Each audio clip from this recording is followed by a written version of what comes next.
Hello guys, ട്യൂട്ടേഴ്സിൻ്റെ പുതിയൊരു വീഡിയോയിലേക്ക് എല്ലാവർക്കും സ്വാഗതം. നമ്മളിന്ന് +1 കെമിസ്ട്രിയിലെ സ്ട്രക്ചർ ഓഫ് ആറ്റം എന്ന പാഠത്തിലെ ബോർ മോഡൽ എന്നുള്ള വളരെ പ്രധാനപ്പെട്ട ഒരു ടോപ്പിക്കാണ് ഡിസ്കസ് ചെയ്യുന്നത്.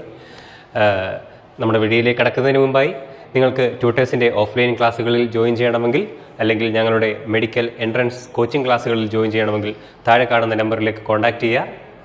അപ്പോൾ നമുക്ക് നമ്മുടെ സ്ട്രക്ചർ ഓഫ് ആറ്റത്തിലെ ബോർ മോഡലിലേക്ക് കടക്കാം. അപ്പോൾ എന്താണ് ഈ Bohr model of atom? Bohr model of atom നമുക്ക് നോക്കാം അല്ലേ? നമുക്കൊരു ചിത്രമൊക്കെ ഉണ്ട്. Bohr model of atom. ആദ്യമായിട്ട് ഈ ബോർ മോഡലിൻ്റെ പ്രധാനപ്പെട്ട പോസ്റ്റുലേറ്റ്സ് എന്തൊക്കെയാണെന്ന് നമുക്കൊന്ന് ശ്രദ്ധിക്കാം. നിങ്ങൾ നോക്കുക. Important postulates of Bohr model are. ശ്രദ്ധിക്കണം. ഫസ്റ്റ് പറയുന്നത് എന്താ? Electron in the hydrogen atom can move around the nucleus in circular paths of fixed radius and energy. These paths are called orbits or stationary states or allowed energy states. അല്ലേ? ബോറിൻ്റെ പ്രധാനപ്പെട്ട ഒരു point അതായിരുന്നു. Rutherford മോഡലിൽ നമ്മൾ പറഞ്ഞത് എന്താ? ന്യൂക്ലിയസിന് ചുറ്റും electrons revolve ചെയ്യുന്നത് മാത്രമാണ് പറഞ്ഞത് അല്ലേ? പക്ഷേ ബോർ അതിനകത്ത് കുറച്ചുകൂടി ഒരു ക്ലാരിഫിക്കേഷൻ വരുത്തി, പുതിയൊരു സ്റ്റെപ്പിലേക്ക് ബോർ അതിനെ കൊണ്ടുപോയി. എന്താ ബോർ പറഞ്ഞത്? Electrons are moving around the hydrogen atom, അല്ലെങ്കിൽ electrons in the hydrogen atom are moving around the nucleus in circular paths of fixed radius and energy. അതല്ലേ ഫിക്സഡ് റേഡിയസ് എന്നുള്ള ഒരു പോർഷനാണ് നമുക്ക് വളരെ പ്രധാനമായിട്ട് അതിനകത്ത് നിന്ന് എടുക്കാനുള്ളത്. അപ്പോൾ ഫിക്സഡ് റേഡിയസ് ആൻഡ് എനർജി, ഒരു ഫിക്സഡ് റേഡിയസും എനർജിയും ഉള്ള പാത്തിൽ കൂടി മാത്രമാണ് ഇലക്ട്രോൺസ് മൂവ് ചെയ്യുന്നത്. അല്ലാതെ ഇലക്ട്രോൺസിന് എല്ലായിടത്തൂടെയും മൂവ് ചെയ്യാൻ സാധിക്കില്ല. ഒരു പെർട്ടിക്കുലർ റേഡിയസ്, ഫിക്സഡ് റേഡിയസ്, അതിന് ഫിക്സഡ് എനർജിയും ഉണ്ട്, എനർജി മാറില്ല. ആ റേഡിയസിനൊരു എനർജി ഉണ്ട്. ആ എനർജിയും ഫിക്സഡ് റേഡിയസും ഫിക്സഡ് എനർജിയും ഉള്ള ഓർബിറ്റൽസ് അല്ലെങ്കിൽ സർക്കുലർ പാത്തിലൂടെ മാത്രമേ, ഓർബിറ്റൽസ് അല്ല, ഓർബിറ്റ്സ് ആണ്. ഫിക്സഡ് റേഡിയസും ഫിക്സഡ് എനർജിയുമുള്ള സർക്കുലർ പാത്തിലൂടെ മാത്രമേ ഇലക്ട്രോൺ മൂവ് ചെയ്യുകയുള്ളൂ. ഇങ്ങനെയുള്ള സർക്കുലർ പാത്തിനെ വിളിക്കുന്ന പേരാണെന്ത്? ഓർബിറ്റ്സ് അല്ലെങ്കിൽ സ്റ്റേഷനറി സ്റ്റേറ്റ്സ് അല്ലെങ്കിൽ അലൗഡ് എനർജി സ്റ്റേറ്റ്സ് എന്ന് പറയുന്നത് അല്ലേ? ഞാനിടയ്ക്ക് ഓർബിറ്റൽ എന്ന് പറഞ്ഞു. ഓർബിറ്റലല്ല, ഓർബിറ്റിലേക്ക് നമ്മൾ വരാൻ പോകുന്നേ ഉള്ളൂ. ഇത് ഓർബിറ്റാണ്. ബോറിൻ്റെ കേസിൽ ബോർ ഓർബിറ്റ്സിനെ പറ്റിയാണ് പറഞ്ഞത്. അപ്പം അങ്ങനെയുള്ള ഫിക്സഡ് പാത്തിലൂടെ ഇലക്ട്രോൺ മൂവ് ചെയ്യുന്നത് പറയുന്നുണ്ട് അല്ലേ? ഈ എനർജി ലെവൽസിന് അല്ലെങ്കിൽ ഓർബിറ്റ്സിന് നമ്മൾ നമ്പർ ചെയ്തിട്ടുണ്ട്. First orbit, second orbit, third orbit, അങ്ങനെ നമ്പർ കൊടുക്കാറുണ്ട്. ഈ നമ്പർ, അതായത് ഓർബിറ്റിന് കൊടുക്കുന്ന നമ്പർ, അതായത് നിങ്ങൾ പഠിച്ചിട്ടുണ്ടല്ലേ, ഫസ്റ്റ് ഷെല്ല് കെ ഷെല്ലാണ്, അതിൽ 2 ഇലക്ട്രോൺ ഉണ്ട്. അടുത്ത ഷെല്ല് എൽ ഷെല്ലാണ്, അതിൽ 8 ഇലക്ട്രോൺ, അങ്ങനെ പഠിച്ചിട്ടുണ്ടല്ലേ? അപ്പോൾ ആ പറയുന്ന ഷെല്ലുകൾ ശരിക്കും ഓർബിറ്റ് ആണ് അല്ലേ? ആ ഒരു ഫിക്സഡ് പാത്ത് ഓർബിറ്റ് ആണെന്നാണ് ബോർ പറയുന്നത്. എന്നിട്ട് ബോർ എന്ത് ചെയ്തു? ആ ഓരോ ഓർബിറ്റിനും ഓരോ നമ്പറും കൊടുത്തു.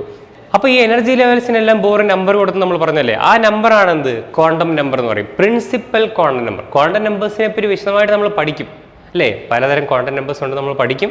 അപ്പോൾ അതിനകത്ത് ആദ്യത്തെ ആൾ ഇപ്പോഴേ നമ്മുടെ മുന്നിൽ വന്നു. അയാളാണ് എന്ത്? Principal quantum number. Principal quantum number, അല്ലെങ്കിൽ നമ്മളതിനെ എൻ എന്ന ലെറ്റർ കൊണ്ടാണ്, സ്മോൾ ലെറ്റർ എൻ എന്ന ലെറ്റർ കൊണ്ടാണ് നമ്മൾ പ്രിൻസിപ്പൽ ക്വാണ്ടം നമ്പറിനെ ഡിനോട്ട് ചെയ്യുന്നത്. ഓക്കെ, നിങ്ങൾക്ക് മനസ്സിലായല്ലോ? ബോറിൻ്റെ ഏറ്റവും ആദ്യത്തെ പോസ്റ്റുലേറ്റ്, വളരെ ഇമ്പോർട്ടൻ്റ് ആയ പോസ്റ്റുലേറ്റ്, ഓർബിറ്റ്സ് എന്ന ടേമിനെ ഇൻട്രൊഡ്യൂസ് ചെയ്യുന്ന പോസ്റ്റുലേറ്റ് ആണിത്, ഫസ്റ്റ് പോസ്റ്റുലേറ്റ് അല്ലേ? അപ്പോൾ ഇലക്ട്രോൺസ് മൂവ് ചെയ്യുന്നത് ഫിക്സഡ് ആയിട്ടുള്ള റേഡിയസും എനർജിയും ഉള്ള സർക്കുലർ പാത്തിലൂടെയാണെന്നാണ് ബോർ പറയുന്നത്. ഓക്കെ, അപ്പം ഈ ഓർബിറ്റിനെ പറ്റി പറഞ്ഞതിന് ശേഷം ഓർബിറ്റിൻ്റെ എനർജിയെ പറ്റി നമ്മളൊന്ന് പറയുകയാണ് അല്ലേ? ഓർബിറ്റിൻ്റെ എനർജിയെ പറ്റി പറയുമ്പോൾ ബോർ പറഞ്ഞ പോയിന്റ് എന്താണ്? ഓർബിറ്റിൻ്റെ energy of an electron in n orbit does not change with time. അതായത് ഒരു ഇലക്ട്രോൺ ഒരു ഓർബിറ്റിൽ സഞ്ചരിച്ചുകൊണ്ടിരിക്കുമ്പോൾ അതിൻ്റെ എനർജി മാറില്ല. എന്ന് വെച്ചാൽ ആ ഓർബിറ്റിൻ്റെ എനർജി ഫിക്സഡ് ആയിരിക്കും. ഈ ഓർബിറ്റിൻ്റെ എനർജി ആണല്ലോ ഇലക്ട്രോണിനുള്ളത് അല്ലേ? അപ്പോൾ ആ ഓർബിറ്റിൻ്റെ എനർജി ഫിക്സഡ് ആയിരിക്കുന്നതാണ് എന്ത്? ബോർ പറഞ്ഞത്. എന്നാൽ പക്ഷേ ആ ഇലക്ട്രോണിന് കുറച്ച് എനർജി അബ്സോർബ് ചെയ്തിട്ട് അടുത്ത ഓർബിറ്റിലേക്ക് പോവാം. മനസ്സിലായോ? ഒരു ഓർബിറ്റിൽ സഞ്ചരിക്കുമ്പോൾ ഇലക്ട്രോൺ എനർജി മാറില്ല എന്നുള്ളത് നമ്മൾ പറഞ്ഞു. പക്ഷേ വേണമെങ്കിൽ കുറച്ച് എനർജി എടുത്തിട്ട് ഇലക്ട്രോണിന് അടുത്ത ഓർബിറ്റിലേക്ക് പോവാം. ഇടയ്ക്ക് നിൽക്കില്ല. ഈ മേളത്തെ ഓർബിറ്റിൽ പോകാനുള്ള എനർജി കിട്ടുമ്പോഴേ ഇലക്ട്രോൺ പോകത്തുള്ളൂ. കാരണം ഇടയ്ക്ക് ഒരിക്കലും നിൽക്കാൻ പറ്റത്തില്ല. ഒന്നുകിൽ ഈ ഓർബിറ്റിൽ അല്ലെങ്കിൽ തൊട്ടടുത്ത ഓർബിറ്റിൽ, അല്ല ഇടയ്ക്കൂടെ ഇലക്ട്രോൺ കറങ്ങാൻ പറ്റില്ല, അടുത്ത ഫിക്സഡ് പാത്തിലേക്ക് പോകണം. അപ്പോൾ അങ്ങനെയുള്ള എനർജി കിട്ടുമ്പോൾ ഇലക്ട്രോൺ ചിലപ്പോൾ ആ എനർജി എടുത്തിട്ട് ഇലക്ട്രോൺ മൂവ് ചെയ്ത് അടുത്ത ഓർബിറ്റിലേക്ക് പോകും. അതാണ് പറയുന്നത് electron absorbs energy, it will move away from the nucleus. And when it loses energy, it will move towards the nucleus അല്ലെങ്കിൽ ലോവർ എനർജിയിൽ. ഇതുപോലെ മുകളിൽ നിൽക്കുന്ന ഇലക്ട്രോൺ ഹയർ ഓർബിറ്റിൽ, ഉയർന്ന ഓർബിറ്റിൽ, മുകളിലത്തെ ഓർബിറ്റിൽ നിൽക്കുന്ന ഇലക്ട്രോണിന് വേണമെങ്കിൽ എന്ത് ചെയ്യാം, എനർജി കൊടുത്തുകൊണ്ട്, എനർജി എമിറ്റ് ചെയ്തുകൊണ്ട് ചെറിയ താഴത്തെ ഓർബിറ്റിലേക്ക്, ലോവർ എനർജി ലെവലിലേക്കും വരാം. ഓക്കെ, ഇപ്പോൾ രണ്ട് കാര്യങ്ങളുണ്ട്. ഒന്ന്, ഇലക്ട്രോണിന് ഒരു ഓർബിറ്റിൽ നിന്നും എനർജി അക്സെപ്റ്റ് ചെയ്തുകൊണ്ട്, എനർജി അബ്സോർബ് ചെയ്തുകൊണ്ട് ഉയർന്ന ലെവലിലേക്ക്, ഉയർന്ന ഓർബിറ്റിലേക്ക് പോവാം. അല്ലെങ്കിൽ ഉയർന്ന ഓർബിറ്റിലുള്ള ഒരു ഇലക്ട്രോണിന് എനർജി റിലീസ് ചെയ്തുകൊണ്ട്, എമിറ്റ് ചെയ്തുകൊണ്ട് താഴത്തെ ഓർബിറ്റിലേക്ക് വരാം. ഇപ്പോൾ രണ്ടാമത്തെ പോയിന്റ് ക്ലിയർ അല്ലേ? 2 പോയിന്റ് നമ്മൾ പറഞ്ഞു, രണ്ടാമത്തെ പോയിന്റ് ക്ലിയർ ആയി. ഇനി അടുത്ത പോയിന്റ്, ഇങ്ങനെ പറയുമ്പോൾ ഓർബിറ്റ് ഉണ്ടല്ലേ, ഓർബിറ്റ് ഉണ്ട്, ഓർബിറ്റിന് ഫിക്സഡ് എനർജി ലെവൽ ഉണ്ടെന്നൊക്കെ നമ്മുടെ ബോർ പറഞ്ഞു. ബോർ പറഞ്ഞപ്പോൾ നമ്മൾ ആ കാര്യങ്ങളൊക്കെ ശ്രദ്ധിച്ച് കേൾക്കുകയും ചെയ്തു. എന്നിട്ട് പറയുകയാണ് ഓരോ ഓർബിറ്റ് ഉണ്ടെന്ന് പറഞ്ഞില്ലേ. ഇപ്പം ഇങ്ങനെ ഇവിടെ ഒരു ഓർബിറ്റ് ഉണ്ട്, അതിൻ്റെ മുകളിൽ വേറെ ഓർബിറ്റ് ഉണ്ട്, അത് കഴിഞ്ഞ് വേറൊരു ഓർബിറ്റ് ഉണ്ട് അല്ലേ, ഇങ്ങനെ ഓർബിറ്റൊക്കെ ഉണ്ട്. അപ്പോൾ ഓരോ ഓർബിറ്റിനെയും എനർജി കാൽക്കുലേറ്റ് ചെയ്ത് ബോർ. മനസ്സിലായോ? ഇപ്പം ഇത് ഫസ്റ്റ്, ഇത് 2, സെക്കൻഡ്, ഇത് 3, അങ്ങനെയാണെങ്കിൽ radius of first orbital, radius of second orbital, radius of third orbital, ഇങ്ങനെ R1, R2, R3 എന്നൊക്കെ ബോർ കാൽക്കുലേറ്റ് ചെയ്തു. എന്നിട്ട് ബോർ നോക്കിയപ്പോൾ ബോറിന് അതിനകത്തുനിന്ന് ആ പല ഓർബിറ്റലിൻ്റെ അല്ലെങ്കിൽ എനർജി കാൽക്കുലേറ്റ് ചെയ്തപ്പോൾ അതിനകത്തൊരു കൺക്ലൂഷനിലേക്ക് ബോർ എത്തി. എന്താണെന്നറിയാമോ? ഈ റേഡിയസ് എന്ന് പറയുന്നത് ഡയറക്റ്റ്ലി പ്രൊപ്പോർഷണൽ ടു n² ആണ്. where n² is the number of that orbital, അല്ലേ, പ്രിൻസിപ്പൽ ക്വാണ്ടം നമ്പർ. ഇപ്പോൾ first orbital n = 1, second orbital n = 2, third orbit n = 3. ആ പറയുന്ന നമ്പറിൻ്റെ, പ്രിൻസിപ്പൽ ക്വാണ്ടം നമ്പറിൻ്റെ സ്ക്വയറിനോട് ഡയറക്റ്റ്ലി പ്രൊപ്പോർഷണലാണ് നമ്മുടെ റേഡിയസ് എന്ന് പറഞ്ഞു. ഓക്കെ, അപ്പോൾ ഡയറക്റ്റ്ലി പ്രൊപ്പോർഷണൽ ആണെന്ന് പറഞ്ഞു. എന്ന് മാത്രമല്ല, ആ പ്രൊപ്പോർഷണാലിറ്റി ഈക്വൽ ടു ആക്കാൻ വേണ്ടി ഒരു പ്രൊപ്പോർഷണാലിറ്റി കോൺസ്റ്റൻ്റ് കൂടെ ബോർ ഇൻട്രൊഡ്യൂസ് ചെയ്ത്. എന്താണത്? R = A0n². അപ്പം A0 എന്ന് പറഞ്ഞൊരു കോൺസ്റ്റൻറ്റിനെ അവിടെ കൊണ്ടുവന്നു. ആ A0യുടെ വാല്യൂ എന്താണ്? A0 = 52.9 picometre. ഒരു പൈക്കോമീറ്റർ എത്രയാ? 1 പൈക്കോമീറ്റർ = 10⁻⁻12 മീറ്റർ. അപ്പോൾ 52.9 പൈക്കോമീറ്റർ ആണ് എന്ത്? ഈ ഓർബിറ്റിൻ്റെ എനർജി, അല്ലെങ്കിൽ റേഡിയസ് അല്ലേ. അതായത് റേഡിയസിനെ, ഓർബിറ്റിൻ്റെ റേഡിയസിനെയും പ്രിൻസിപ്പൽ ക്വാണ്ടം നമ്പറിനെയും കൂടെ റിലേറ്റ് ചെയ്യുന്ന ഇക്വേഷനകത്തുള്ള പ്രൊപ്പോർഷണാലിറ്റി കോൺസ്റ്റൻ്റ് ആണ് ആര്? 52.9 പൈക്കോമീറ്റർ അല്ലെങ്കിൽ A0. ഇങ്ങനെ പറയുന്ന ഈ A0 ഉണ്ടല്ലോ. അപ്പം Rn =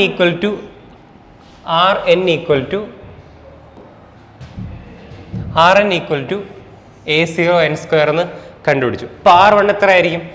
R1 = A0 × 1² ആയിരിക്കില്ലേ? അത് A0 തന്നെയല്ലേ? അതായത് ഫസ്റ്റ് ഓർബിറ്റിൻ്റെ radius of the first stationary state എന്ന് പറയുന്നത് എന്താണ്? 52.9 പൈക്കോമീറ്റർ തന്നെയാണ്. അതിനൊരു പേരുണ്ട്, അതാണെന്ത്? Bore radius. ഓക്കെ, അതിനുള്ള പേരാണ് Bohr radius. As n increases, value of R will also increase. അപ്പോൾ എന്നിൻ്റെ വാല്യൂ കൂടുന്നതനുസരിച്ച് ആറിൻ്റെ വാല്യൂവും കൂടും. Rn = A0n² നിങ്ങൾ മറക്കാതെ പഠിച്ചിരിക്കണം.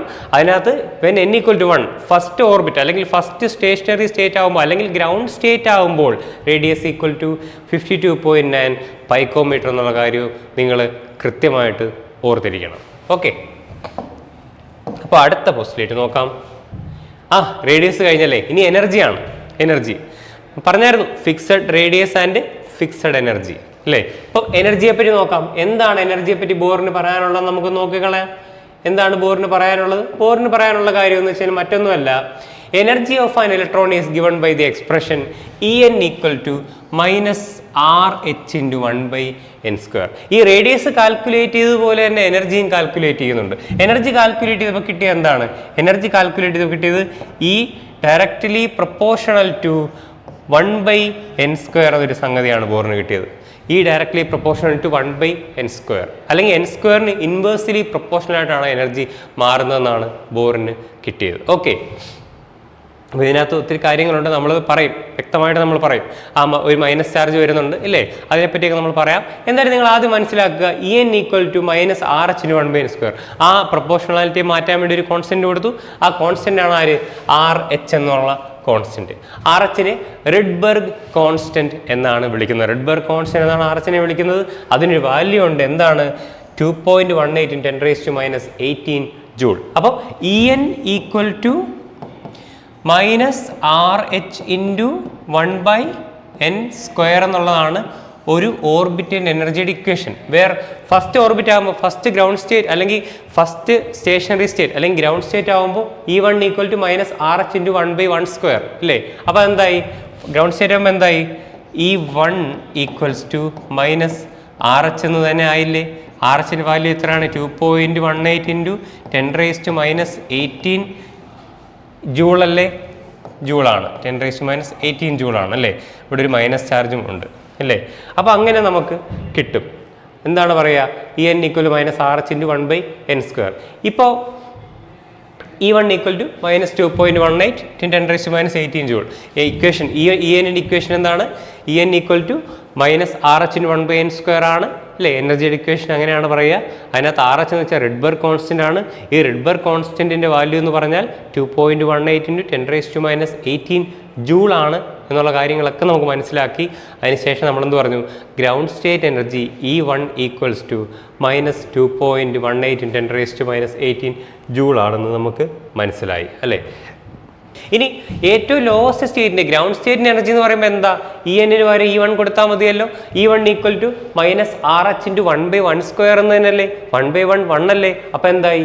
E1 = -RH എന്ന് തന്നെ കിട്ടിയില്ലേ. -RH എന്ന് തന്നെ കിട്ടിയില്ലേ. അപ്പോൾ എന്തായി? E1 = -2.18 × 10⁻18 ജൂൾ അല്ലേ. അപ്പോൾ എന്നിൻ്റെ വാല്യൂ കൂടുന്നതനുസരിച്ച് എനർജിയുടെ വാല്യൂ കൂടുമെന്ന് നമ്മൾ പറഞ്ഞു. അതിനുശേഷം പറയാൻ പോകുന്നത് ഫ്രീക്വൻസിയാണ്. നിങ്ങൾ ആലോചിച്ച് നോക്കിയേ, ഒരു എനർജി ലെവലിൽ നിന്ന് ഞാൻ പറയാം, നമുക്കൊന്ന് ജസ്റ്റ് വരച്ച് നോക്കാം. ഒരു എനർജി ലെവലിൽ നിന്ന് അടുത്ത എനർജി ലെവലിലേക്ക് അല്ലേ.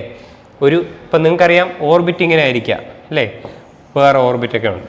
അപ്പം ഇതിനകത്ത് E1 ഇത് ഫസ്റ്റ് ഓർബിറ്റ് ആണല്ലോ, അതിൻ്റെ എനർജി E1, ഇതിൻ്റെ E2. അപ്പോൾ ഇവർ തമ്മിലുള്ള എനർജി ഡിഫറൻസ് എന്തായിരിക്കും? E2 - E1 അല്ലേ. അതെന്താണ്? ΔE അല്ലേ. ΔE.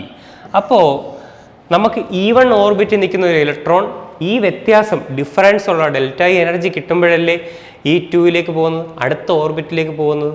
അപ്പോൾ അതെങ്ങനെ സംഭവിക്കുന്നത്? ഈ ΔEക്ക് കറസ്പോണ്ടിങ് ആയിട്ടുള്ള റേഡിയേഷൻ അതിൽ വന്ന് വീഴണം. ആ ΔE ഈ ഡിഫറൻസ് എനർജി എത്രയാണോ അത്രയും എനർജി ഉള്ള ഒരു റേഡിയേഷൻ വന്ന് അതിൽ പതിക്കണം, ഫോൾ ചെയ്യണം, അതിൽ റേഡിയേഷൻ വന്ന് വീഴണം അല്ലേ. അപ്പോൾ ഇനി റേഡിയേഷൻ്റെ എനർജി എങ്ങനെ എടുക്കുക? E = hν നിങ്ങൾ കേട്ടിട്ടുണ്ട്. അപ്പം ആ റേഡിയേഷൻ, ഈ എനർജിക്ക് കറസ്പോണ്ടിങ് ആയിട്ടുള്ള റേഡിയേഷൻ്റെ ഫ്രീക്വൻസി ന്യൂ ആയിരിക്കില്ലേ. അപ്പം ന്യൂ = എന്താ? New = E/h. അപ്പം നമുക്കൊരു റേഡിയേഷൻ്റെ എനർജി അറിഞ്ഞാൽ അതിന് ഫ്രീക്വൻസി കണ്ടുപിടിക്കാൻ പറ്റും. H പ്ലാങ്ക്സ് കോൺസ്റ്റന്റ് അല്ലേ. അപ്പം ന്യൂ കണ്ടുപിടിക്കാൻ പറ്റും. ആ ന്യൂ = ΔE/h. ഇവിടെ ΔE വന്നതിൻ്റെ കാരണം എന്താ? ഈ ഡിഫറൻസ്, അതായത് ഈ ഒരു ലെവലിൽ നിന്ന് ഈ ഒരു ലെവലിലേക്ക് പോകണമെങ്കിൽ അതിനിടയ്ക്കുള്ള ഡിഫറൻസ് ഉള്ള എനർജി കിട്ടണം. ആർക്ക് കിട്ടണം? റേഡിയേഷന് കിട്ടണം. ആ ഡിഫറൻസ് ആണല്ലോ ΔE/h എന്നുള്ളത് അല്ലേ. ആ എനർജി ഡിഫറൻസിന് കറസ്പോണ്ടിങ് ആയുള്ള ഫ്രീക്വൻസി അല്ലേ ΔE/h. ആ ΔE/h = ΔE2 - E1/h ഇക്വേഷൻ നമുക്ക് കിട്ടി അല്ലേ. അതിപ്പോൾ റേഡിയേഷൻ്റെ ഫ്രീക്വൻസി കണ്ടുപിടിക്കാനായിട്ട് എനർജി ഡിഫറൻസിനെ പ്ലാങ്ക്സ് കോൺസ്റ്റന്റ് കൊണ്ട് ഡിവൈഡ് ചെയ്താൽ മതി. ഓക്കെ, നമ്മൾ അവിടം വരെ എത്തിയല്ലോ. എത്തി. ഇനി എന്താ പറയുന്നത്? ഇനി E1 and E2 energy of lower and higher, ഇതിനെ പറ്റി ഡിസ്ക്രൈബ് ചെയ്യുക. E1 എന്നുള്ള ലോവർ എനർജിയാണ്, E2 എന്നുള്ള ഹയർ എനർജിയാണ് അല്ലേ, /h. അപ്പം ഈ ഒരു ഇക്വേഷൻ ന്യൂ = ΔE/h അല്ലെങ്കിൽ E2 - E1/h എന്നുള്ള ഇക്വേഷന് പറയുന്ന പേരാണ് ബോർസ് ഫ്രീക്വൻസി റൂൾ. ഓക്കെ, അതാണ് ബോർസ് ഫ്രീക്വൻസി റൂൾ. ഓക്കെ ആണല്ലോ, സെറ്റാണല്ലോ. അടുത്ത് നോക്കാം. ഇനി അപ്പോൾ നമ്മൾ റേഡിയസിനെ പറ്റി പറഞ്ഞു, എനർജിയെ പറ്റി പറഞ്ഞു, എനർജി ഡിഫറൻസിനെ പറ്റി പറഞ്ഞു, ആ വ്യത്യാസം അല്ലേ അതിനുള്ള ഫ്രീക്വൻസിയുടെ റേഡിയേഷൻ്റെ ഫ്രീക്വൻസിയുടെ കാര്യം വരെ നമ്മൾ പറഞ്ഞു. ഇനി പറയാനുള്ളത് ഈ പറയുന്ന ഓർബിറ്റിൽ നിൽക്കുന്ന ഇലക്ട്രോണിൻ്റെ ആംഗുലാർ മൊമെൻ്റ് എന്താണെന്നാണ് അല്ലേ. മൊമെൻ്റ് എന്താണെന്ന് നമുക്കറിയാം, മൊമെൻറ്റം P = mv അല്ലേ. ആംഗുലാർ മൊമെൻ്റ് ആകുമ്പോൾ mv × r ഇല്ലേ, ഒരു ആറും കൂടെ വരും ഇല്ലേ. റൊട്ടേഷൻ മോഷൻ നിങ്ങൾ പഠിച്ചവരാണ്. അപ്പോൾ എന്താണ് ഒരു റൊട്ടേറ്റ് ചെയ്യുന്ന ഒബ്ജക്റ്റിൻ്റെ ആംഗുലാർ മൊമെൻറ്റം mvr ആണല്ലേ. അപ്പോൾ mvr ആംഗുലാർ മൊമെൻറ്റം. ഈ പറയുന്ന ആംഗുലാർ മൊമെൻറ്റം ഓഫ് mvr എന്ന് പറയുമ്പോൾ mvr റൊട്ടേഷനാണ്, me എന്ന് പറയുന്നത് ഇലക്ട്രോണിൻ്റെ മാസാണ്, ഇലക്ട്രോണിൻ്റെ ആംഗുലാർ മൊമെൻറ്റം ആണ് പറയുന്നത്. ഈ പറയുന്ന ഇലക്ട്രോണിൻ്റെ ആംഗുലാർ മൊമെൻറ്റം, അതായത് ഒരു ഫിക്സഡ് ഓർബിറ്റിൽ കൂടെ പോകുന്ന ഇലക്ട്രോണിൻ്റെ ആംഗുലാർ മൊമെൻറ്റം എന്ന് പറഞ്ഞാൽ h/2π ഇൻ്റഗ്രൽ മൾട്ടിപ്പിൾ ആവണമെന്നാണ് ബോർ പറഞ്ഞത്. h/2π എന്നൊരു ക്വാണ്ടിറ്റിയാണ്, അത് പുള്ളി കണ്ടുപിടിച്ചതാണ്. ആ h/2π എന്ന് പറഞ്ഞ ക്വാണ്ടിറ്റിയുടെ ഇൻ്റഗ്രൽ മൾട്ടിപ്പിൾ ആവണം. വേർ n = 1, 2, 3, 4 അങ്ങനെ, അതാണ് ഇൻ്റഗ്രൽ മൾട്ടിപ്പിൾ എന്ന് പറഞ്ഞത്. അപ്പോൾ mvr = nh/2π എന്ന് ബോർ പ്രസ്താവിച്ചു, അല്ലെങ്കിൽ പുള്ളി സ്റ്റേറ്റ് ചെയ്തു, അല്ലെങ്കിൽ അത് ഒബ്സർവേഷനിൽ കൂടെ കണ്ടെത്തി ഒരു തിയറിയാക്കി പുള്ളിയുടെ ബോർസ് പോസ്റ്റുലേറ്റിനകത്ത് പുള്ളി കൊണ്ടുവന്നു അല്ലേ. ബോർ അത് കൊണ്ടുവന്നു. mvr = nh/2π where angular momentum of an electron is an integral multiple of h/2π എന്നാണ് ബോർ പറഞ്ഞത്. ഓക്കെ, അപ്പോൾ ബോർ പറയുന്നത് ഇങ്ങനെയാണ്. Thus an electron can move only in those orbits where angular momentum is an integral multiple of h/2π. So certain fixed orbits are allowed. അപ്പോൾ അതിലും പറയുന്ന ഇതാണ് അല്ലേ. ആദ്യമേ പറഞ്ഞ് ഫിക്സഡ് എനർജിയും ഫിക്സഡ് റേഡിയസും ഉള്ള ഓർബിറ്റിൽ കൂടെ പോവുള്ളൂ. ഇപ്പോൾ പറയുന്നത് എന്താ, ആ ഓർബിറ്റിൽ കൂടെ പോകുന്ന ഇലക്ട്രോണിന് ഒരു ആംഗുലാർ മൊമെൻ്റം ഉണ്ട്. ആ ആംഗുലാർ മൊമെൻ്റം എന്ന് പറഞ്ഞാൽ h/2π ഇൻ്റഗ്രൽ മൾട്ടിപ്പിൾ ആയിരിക്കും. May be it can be 1h/2π, 2h/2π, 3h/2π, 4h/2π അങ്ങനെ പോയിക്കൊണ്ടിരിക്കും. അല്ലാതെ ഒരിക്കലും 1.5h/2π വരില്ല. മനസ്സിലായി, അതാണ് ഇൻ്റഗ്രൽ മൾട്ടിപ്പിൾ മാത്രമേ വരുള്ളൂ. അപ്പോൾ അതിൻ്റെ ആംഗുലാർ മൊമെൻ്റം എന്താണ്, ഫിക്സഡ് ആണ്, എല്ലാ വാല്യൂ ഒന്നും കിട്ടില്ല. ഓക്കെ, അതിനുശേഷം നമ്മൾ പഠിക്കാൻ പോകുന്ന ഒരു കോൺസെപ്റ്റാണ് significance of negative energy of electron. നമ്മൾ ശ്രദ്ധിച്ചു കാണും, ഇലക്ട്രോണിൻ്റെ എനർജി എഴുതുമ്പോഴൊക്കെ നെഗറ്റീവ് ചാർജ് ഇടുമായിരുന്നു, നെഗറ്റീവ് ഇടും അല്ലേ. എന്താ അതിൻ്റെ കാരണം? അപ്പോൾ നമ്മളൊരു കാര്യം ആദ്യം മനസ്സിലാക്കണം. നമ്മൾ ഒരു ഇലക്ട്രോൺ, ന്യൂക്ലിയസിന് ഒരു ഇലക്ട്രോൺ ഉണ്ടെന്ന് നമുക്കറിയാം അല്ലേ. ആ ഒരു ഇലക്ട്രോൺ ഫ്രീ ആയിട്ട് നിൽക്കുകയാണെന്ന് നിങ്ങൾ വിചാരിക്കുക. അതായത് ന്യൂക്ലിയസിൻ്റെ ഇൻഫ്ലുവൻസ് ഇല്ല എന്ന് വിചാരിക്കുക. അങ്ങനെ ന്യൂക്ലിയസിൻ്റെ ഇൻഫ്ലുവൻസ് ഇല്ലാതെ നിൽക്കണമെങ്കിൽ അത് n = എന്നുള്ള ഓർബിറ്റിൽ നിൽക്കണം. അതായത് അത്രത്തോളം ദൂരെ പോകണം, അവിടെ വരെ ന്യൂക്ലിയസിന് ഇൻഫ്ലുവൻസ് ഉണ്ടാവും. അപ്പം ഈ ഇലക്ട്രോൺ ന്യൂക്ലിയസിൽ നിന്ന് വളരെ വളരെ വിദൂരതയിൽ അല്ലെ, n = ആണ്, അത്ര n = എന്നുള്ളൊരു ഓർബിറ്റ് നിൽക്കുമ്പോൾ മാത്രമേ ഉള്ളൂ ഇലക്ട്രോണിൻ്റെ മേൽ ന്യൂക്ലിയസിന് ഇൻഫ്ലുവൻസ് ഇല്ലാതിരിക്കുന്നത്. മനസ്സിലായോ? അതൊരു ഹൈപ്പോത്തറ്റിക്കൽ കോൺസെപ്റ്റാണ് ശരിക്കും പറഞ്ഞാൽ. n = എവിടെ നിന്ന് ആർക്കും പറഞ്ഞുകൂടാ അല്ലേ. അത് എത്രയോ ദൂരം നിൽക്കുകയാണ്. അപ്പോൾ ആ n = നിന്ന് അടുത്തേക്ക്, ന്യൂക്ലിയസിൻ്റെ അടുത്തേക്ക് വരുന്തോറും എന്ത് പറ്റും, ഇലക്ട്രോണിൻ്റെ എനർജി കുറഞ്ഞു വരും. ന്യൂക്ലിയസിൻ്റെ അട്രാക്ഷൻ ഇലക്ട്രോണിൻ്റെ മുകളിൽ വരും. മനസ്സിലായോ? ഇലക്ട്രോണിൻ്റെ അട്രാക്ഷൻ ന്യൂക്ലിയസിന് മുന്നിൽ വരും. അപ്പോൾ ന്യൂക്ലിയസിൻ്റെ അട്രാക്ഷൻ ഇലക്ട്രോണിൻ്റെ മേളിൽ വരും. അപ്പോൾ എന്ത് ചെയ്യും, ഇലക്ട്രോണിൻ്റെ എനർജി കുറഞ്ഞു വരും. ന്യൂക്ലിയസിന് അടുത്തേക്ക് വരുന്തോറും ഇലക്ട്രോണിൻ്റെ എനർജി കുറഞ്ഞു വരും. അതിനെ സൂചിപ്പിക്കാൻ വേണ്ടിയിട്ടാണ് എന്ത് സംഭവിക്കുന്നത്, എന്ത് ചെയ്തത്, നമ്മളൊരു നെഗറ്റീവ് ചാർജ് അവിടെ കൊടുക്കുന്നത്. അപ്പോൾ പറയുന്നത് എന്താ, when the electron is attracted by the nucleus and is present in orbit n, the energy is emitted and energy is lowered. ആദ്യം n = എനർജി ഫ്രീ ആയിരുന്നു, ഇഷ്ടംപോലെ എനർജി ഉണ്ടായിരുന്നു. പക്ഷേ ന്യൂക്ലിയസിൻ്റെ അട്രാക്ഷനിലേക്ക് വന്നപ്പോൾ എനർജി കുറഞ്ഞു, എനർജി ലോവർ ആയില്ലേ, എനർജി എമിറ്റ് ചെയ്തു. അതുകൊണ്ടാണ് നമ്മൾ പറയുന്നത് എനർജി ഇലക്ട്രോണിൻ്റെ എനർജിയുടെ ഇക്വേഷൻ എഴുതുമ്പോൾ നമ്മളവിടെ നെഗറ്റീവ് സൈൻ ചേർക്കും. ഇലക്ട്രോണിൻ്റെ എനർജി നെഗറ്റീവായിട്ടാണ് നമ്മൾ കൺസിഡർ ചെയ്യുന്നത്. ഓക്കെ, ഇനി നെക്സ്റ്റ് എന്താ പറയുക, explanation of line spectrum of hydrogen. ഹൈഡ്രജൻ്റെ ലൈൻ സ്പെക്ട്രം എന്താണെന്ന് ബോർ എക്സ്പ്ലെയിൻ ചെയ്തു. എന്താണ് ബോർ ചെയ്തത് ശരിക്കും പറഞ്ഞാൽ, according to Bohr atom model, radiation is absorbed if the electron moves from lower energy to higher energy level and radiation is emitted when electron moves from higher energy to lower energy level. അപ്പം electron ഒരു ചെറിയ lower energy ലെവലിൽ നിന്ന് മുകളിലേക്ക് പോയാൽ radiation absorb ചെയ്യും, അല്ലെങ്കിൽ radiation absorb ചെയ്തിട്ട് ഇലക്ട്രോൺ ഹയർ ലെവലിലേക്ക് പോവും. ഇലക്ട്രോൺ റേഡിയേഷനെ എമിറ്റ് ചെയ്തുകൊണ്ട് ലോവർ ലെവലിലേക്ക് വരും എന്നാണ് ബോർ പറഞ്ഞത് അല്ലേ. അപ്പോൾ അതിനകത്ത് വെറുതെ അങ്ങ് പറഞ്ഞതല്ല, അതിൻ്റെ ഒരു ഇക്വേഷനും കൂടെ ബോർ കൊണ്ടുവന്നു. എങ്ങനെയൊക്കെ ഇത് നടക്കാം, എങ്ങനെയാണ് നടക്കുക, ഒരു റെഗുലേഷൻ വേണമല്ലോ എല്ലാത്തിനും. ബോർ ഒരു ഇക്വേഷനും കൂടെ കൊണ്ടുവന്നു. അത് രണ്ട് ഓർബിറ്റ് തമ്മിലുള്ള എനർജി ഗ്യാപ്പിനെ പറ്റി പറയുന്ന ഒരു ഇക്വേഷൻ ബോർ കൊണ്ടുവന്നു. ആ രണ്ട് ഓർബിറ്റ് തമ്മിലുള്ള എനർജി ഗ്യാപ്പ് എന്ന് പറയുമ്പോൾ എന്താണ് അതിൻ്റെ ഇക്വേഷൻ വരിക? Delta E equal to E2 minus E1 അല്ലേ. Delta E equal to E2 minus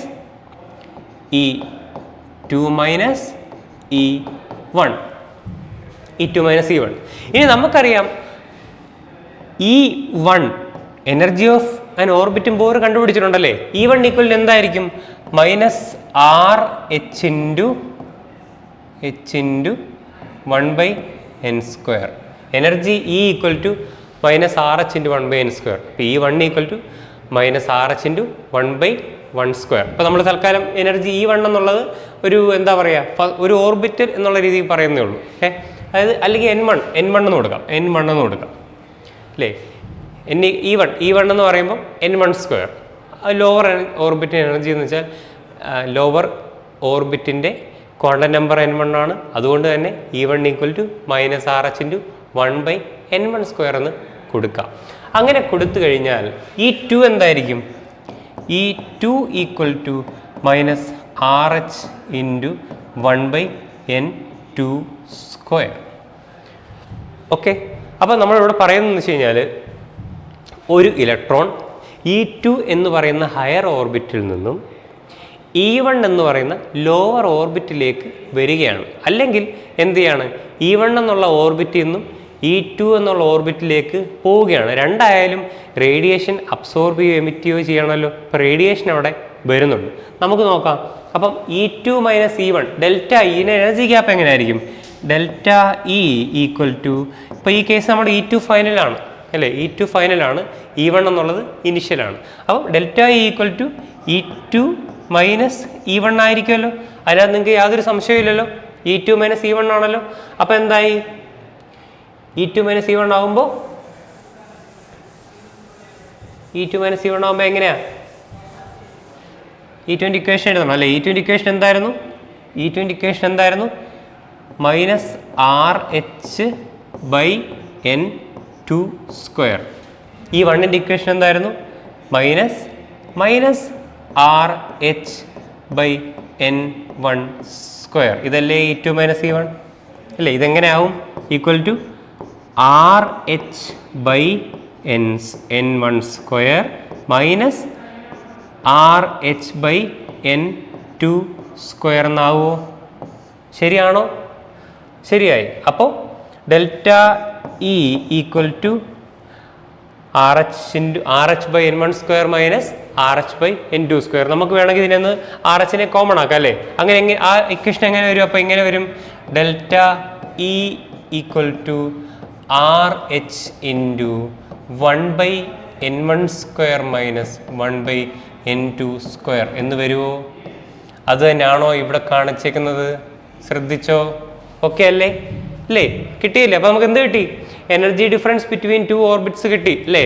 RH equal to ഈ delta E equal to RH into 1/n1² minus 1/n2² എന്ന് കിട്ടി. ഇനി RH വാല്യൂ സബ്സ്റ്റിറ്റ്യൂട്ട് ചെയ്തു അല്ലേ. 2.18 × 10⁻⁸ കൊടുത്തപ്പോൾ എന്തായി?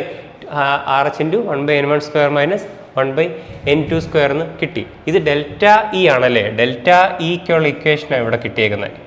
നമുക്ക് ഡെൽറ്റ ഇനി ആ റേഡിയേഷൻ്റെ ഫ്രീക്വൻസി കണ്ടുപിടിക്കണമെങ്കിൽ എന്ത് ചെയ്യാൻ പറ്റും? Radiation frequency radiation equal to delta E by h ആണോ?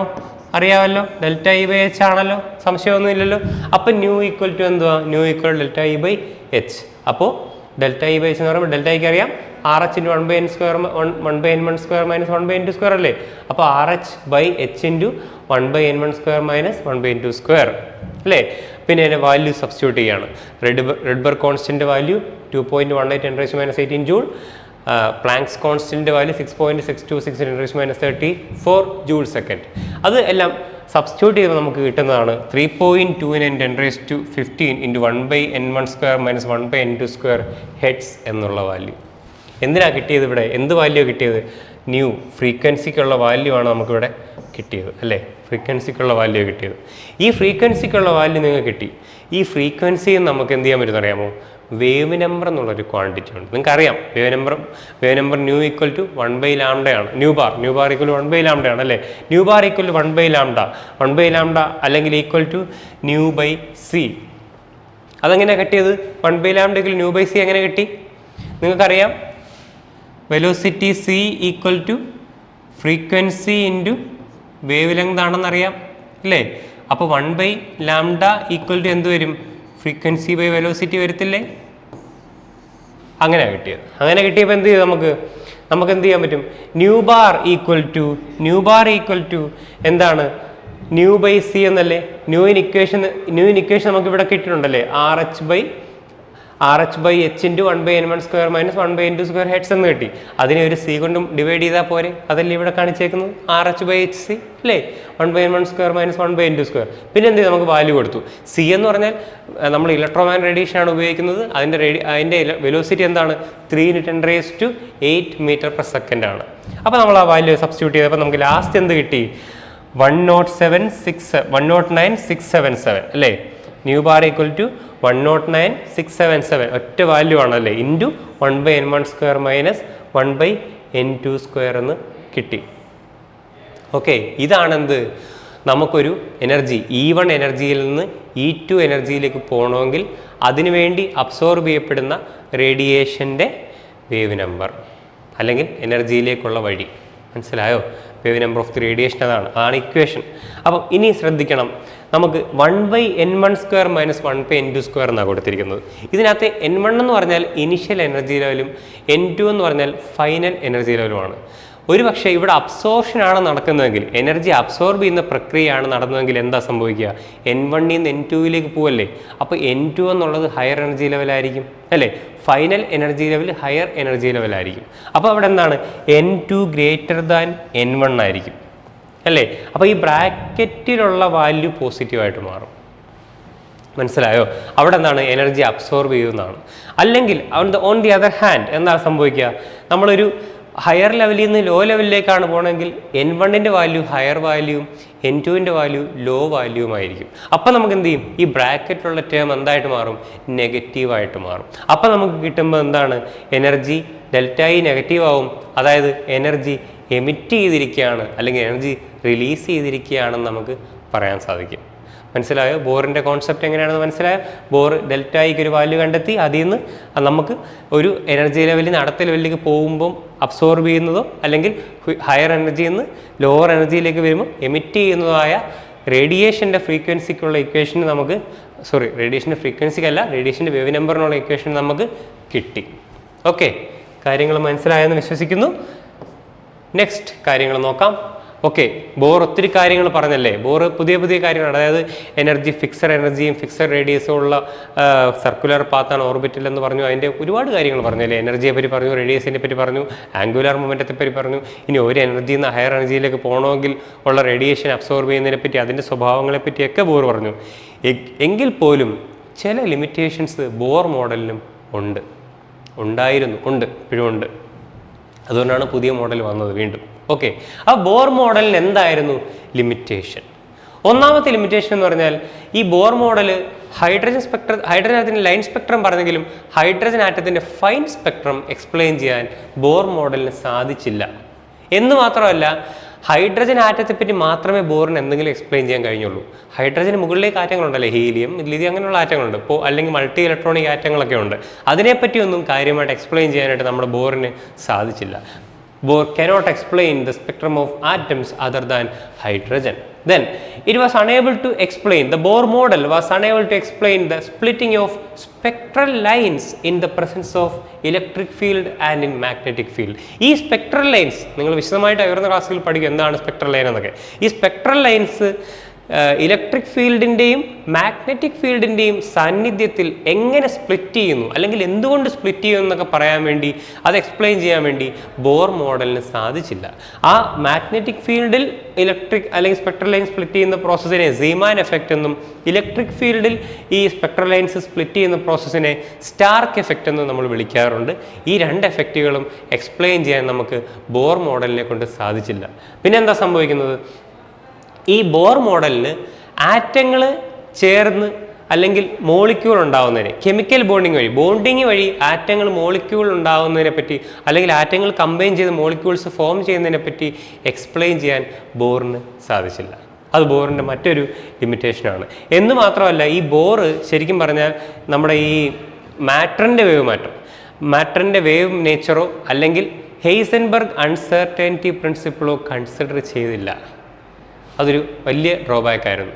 ഹെയ്സൻബർഗിൻ്റെ അൺസർട്ടനിറ്റി പ്രിൻസിപ്പിൾ കൺസിഡർ ചെയ്താണ് ബോർ പറഞ്ഞത് ഫിക്സഡ് പാത്തിൽ കൂടെ തന്നെ എന്ത് ചെയ്യും, ഈ ഇലക്ട്രോൺസ് മൂവ് ചെയ്യുമെന്ന് പറയുന്നത്. അപ്പോൾ ഹെയ്സൻബർഗ് അൺസർട്ടനിറ്റി പ്രിൻസിപ്പിൾ എന്താണെന്നുള്ളത് നമുക്ക് പുതിയൊരു കാര്യമാണ് അല്ലേ. അത് നമുക്ക് അടുത്ത ക്ലാസ്സിൽ കാണാം. അപ്പോൾ നിങ്ങൾക്ക് ബോർ മോഡൽ കൃത്യമായിട്ട് മനസ്സിലായെന്ന് വിചാരിക്കുകയാണ്. ബോർ മോഡൽ ലിമിറ്റേഷൻ അടക്കം എല്ലാ കാര്യങ്ങളും നമ്മൾ പറഞ്ഞു. ഈ പറഞ്ഞ കാര്യങ്ങളെപ്പറ്റി എന്തെങ്കിലും സംശയങ്ങൾ നിങ്ങൾക്കുണ്ടെങ്കിലും തീർച്ചയായിട്ടും കമൻറ്റ് ബോക്സിനകത്ത് നിങ്ങളുടെ അഭിപ്രായങ്ങൾ രേഖപ്പെടുത്തണം. പിന്നെ ട്യൂട്ടേഴ്സിൻ്റെ ഈ വീഡിയോ നിങ്ങൾക്ക് ഇഷ്ടമായെങ്കിൽ നിങ്ങൾ തീർച്ചയായിട്ടും ലൈക്ക് ചെയ്യണം. ഈ വീഡിയോ പ്രയോജനപ്രദമാണെന്ന് തോന്നുന്നുണ്ടെങ്കിൽ തീർച്ചയായിട്ടും നിങ്ങളുടെ സുഹൃത്തുക്കൾക്ക് ഷെയർ ചെയ്യുകയും ചെയ്യണം. അപ്പോൾ മറ്റൊരു ടോപ്പിക്കുമായി പിന്നീട് കാണാം. എല്ലാവർക്കും ഓൾ ദി ബെസ്റ്റ്.